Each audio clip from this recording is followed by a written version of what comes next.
Karlshausen, 3 Kilometer Das ist ein normaler Golf TDI. TDI ist das. Jetzt von Wasserlosen, Bergen eines LKWs, 5 Kilometer Rückstau, 20 Minuten dauert hier durch. Bleiben Sie auf der Autobahn, ist der beste Weg. Und A7 Ulm-Würzburg zwischen Aale und Dinkelsberg.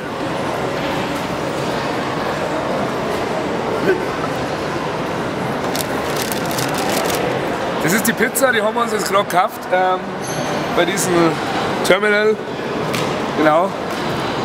Schmeckt das nicht, aber genau. So eine Salami-Pizza, gell? Nein, aber essen kann man schon. Hauptsache der Magen ist voll.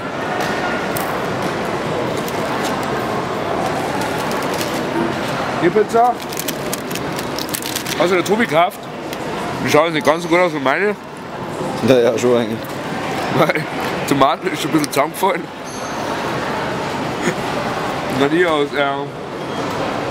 Grünzeug-Spezialist kann ich natürlich schon mit meinem geschulten Auge sehen, dass es halt nicht mehr so astral ist. Auch dieser Champignon, wenn man da mal genau hinschaut, der schaut halt auch nicht mehr so fett aus.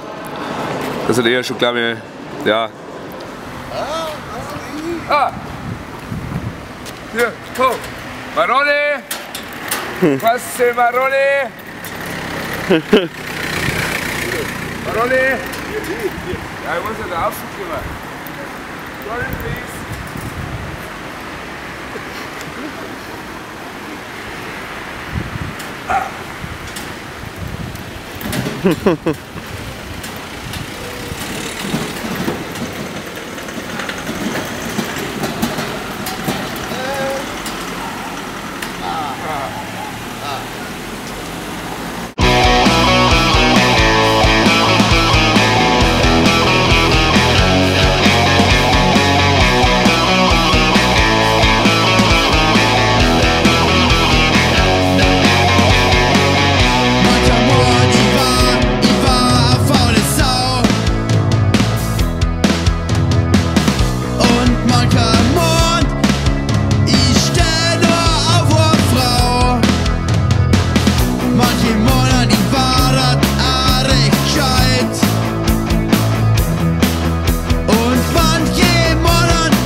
Pizzeria habe ich dann überhaupt nicht gesehen. Ich hab Hunger.